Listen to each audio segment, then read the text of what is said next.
Have you ever wondered what the last meal you'd ever prepare would be? What if I told you there is a chef who discovered the answer in the most terrifying way possible, serving his final creation not to the living, but to the dead themselves? This is the story of Marcus Delacroix, a renowned chef whose culinary journey ended in a way that defies everything we understand about life and death.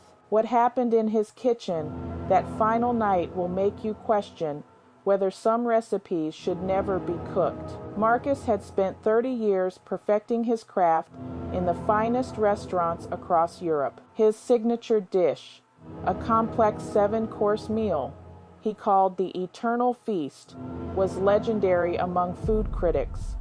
But success came with a price. The pressure, the perfectionism, and the relentless pursuit of culinary immortality consumed him completely. On a cold October evening, Marcus received an unusual request. A mysterious patron had booked his private dining room for midnight, requesting the eternal feast for 12 guests. The payment was substantial, delivered in cash by a pale messenger who spoke in whispers. Something felt wrong, but Marcus's pride wouldn't let him refuse. As midnight approached, Marcus prepared the meal with meticulous care. Each course represented a different stage of life: birth, childhood, love, success, despair, acceptance, and finally death. He had created this menu as his masterpiece, never imagining it would become prophetic. The guests arrived precisely at midnight. Marcus watched through the kitchen window as 12 figures in elegant, but outdated clothing took their seats.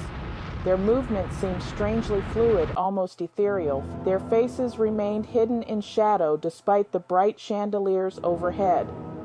Course after course, Marcus presented his creations, but something was terribly wrong. The guests never spoke, never moved, except to eat.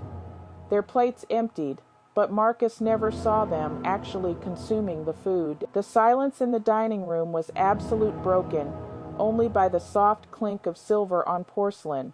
As the final course was served, Marcus realized the horrifying truth. These weren't living patrons at all. The realization hit him like ice water through his veins. He had been cooking for the dead, and now he understood why. The mysterious messenger returned as the last plate was cleared.